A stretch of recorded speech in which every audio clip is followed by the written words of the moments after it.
Welcome to this explainer. Today, we're diving into something truly fascinating. We're going to uncover how scientific inquiry actually transforms the invisible machinery of our minds into tangible, real-world progress. We're not just talking about abstract formulas here. We're looking at how systematic tracking literally rewires human society. So here is our agenda for today. We'll start with a shift to science, then break down the anatomy of the scientific approach. After that, we'll look at the paradox of progress, how psychology works in the real world, and finally, the shield of ethics. Let's get right into it. Section 1. The shift to science, leaving superstition behind. Let's start by looking at how rigorous experimentation dramatically reshaped human existence. Think about how wild this staggering pace of change is. We've leaped from a time when simple infections were a literal death sentence, even as recently as July of 1926, to an era where our global life expectancy has completely skyrocketed. Just look at our starting point, here in 1796. Dr. Edward Jenner stepped up to test his cowpox inoculation theories to fight the devastation of smallpox. That single brave moment basically laid the foundation for modern immunology. And because of systematic research like his, life expectancy jumped from a mere 47 years in 1900 to well over 80 years today. And you know, this empirical spark, it starts really early. Picture a classroom in mid-2026. Kids are mixing ordinary vinegar and baking soda. They're not just making a huge mess, right? They are actually decoding the physical universe step by step. They're witnessing this violent, bubbling reaction that replaces old supernatural folklore with real, tangible evidence. It teaches them that reality operates under predictable laws, not just random, chaotic whims. The whole idea is perfectly summed up by Carl Sagan. He said, "Science is a way of thinking much more than it is a body of knowledge." It's that exact mindset that unlocked these previously insoluble mysteries and, quite literally, doubled our lifespan. Moving on to Section 2, Anatomy of the Scientific Approach, the Mechanics of Truth. So how exactly does this powerful way of thinking work? Well, it all begins with empirical methods. These are structured approaches that rely directly on concrete measurement and direct observation. This is the exact tool we use to separate verifiable facts from cultural illusions. We're not relying on speculation or subjective opinions here. We are looking for concrete, actionable data.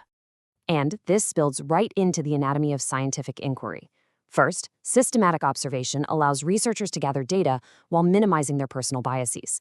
Then, they formulate hypotheses and build comprehensive theories to organize all those data points into cohesive explanations. Finally, and this is absolutely vital, it all goes through public scrutiny.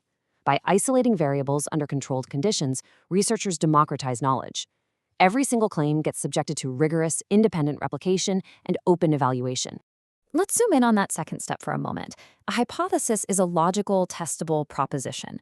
Formulating testable hypotheses ensures that every psychological claim can be directly measured. It's really about taking the invisible, making it visible, and ensuring our inquiries are guided by logic rather than just blind assumption.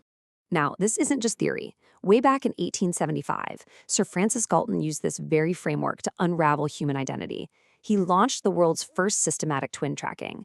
He designed self-report questionnaires to measure physical and psychological attributes, things like color discrimination and distance judgment.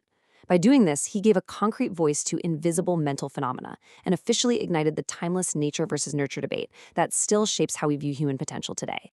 Which brings us back to systematic observation, the intentional, organized tracking of the natural world. Today, we apply this exact same methodical tracking to solve immediate modern problems. For instance, in April 2026, university research labs tracked the sleep logs and biological indicators of first-year college students. They found that structured bedtime routines significantly decrease anxiety for both teenage freshmen and adult non-traditional learners. That is the scientific method actively solving modern mental health challenges in real time. That brings us to Section 3, the paradox of progress, the double-edged sword. Here is where we really have to confront a heavy reality. Every magnificent leap forward carries unforeseen consequences. Take the profound emotional paradox of our digital connection. On one hand, a smartphone unites distant families across the entire globe. But on the other hand, that exact same smartphone isolates individuals sitting in the exact same room. It's a massive double-edged sword.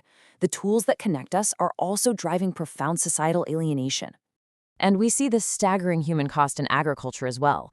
Brilliant scientists like Fritz Haber and Norman Borlaug created synthetic fertilizers and resilient crops, triggering the historic Green Revolution. They generated enough food to sustain billions. Yet, millions still suffer from severe malnutrition today. Why? Because while science can miraculously generate resources, human greed, political corruption, and systemic economic inequality still stand as heartbreaking barriers. B.F. Skinner's warning perfectly captures this dilemma. The real problem is not whether machines think, but whether men do. This perfectly mirrors a June 2026 report on the deployment of AI grading software across community colleges. Yes, the innovation provides immediate efficiency for working parents, but it simultaneously causes intense anxiety regarding algorithmic bias and the devastating loss of authentic human mentorship. So, I really want you to think about this for a moment. What is one piece of technology that makes your life easier but also causes stress for your closest friends? Take a second to reflect on how this dual-edged sword of progress manifests in your own daily routine. All right, let's move to Section 4, Psychology in the Real World, Healing the Mind. Despite those paradoxes we just discussed, when psychological science is applied directly to human suffering, the results are literally life-saving. Psychology extends way beyond mere academic theory. Through empirical research, behaviorists designed ergonomic airplane cockpits that drastically reduced pilot errors, saving countless lives in the skies. Systematic studies on human memory exposed deeply flawed eyewitness testimonies, completely revolutionizing police interrogation protocols to protect the innocent. And rigorous clinical trials validated cognitive behavioral therapy, providing a beacon of hope that physically rewires human behavior and actually alleviates major depression. It brings to mind this beautiful declaration by William James. The greatest discovery of my generation is that a human being can alter his life by altering his attitudes. This profound realization is actively driving today's evidence-based smartphone apps.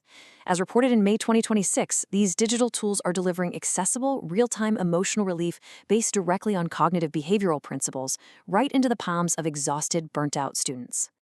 And finally, Section 5, the Shield of Ethics, Guarding Human Dignity. To utilize this powerful knowledge safely, the scientific community absolutely requires a strict moral compass.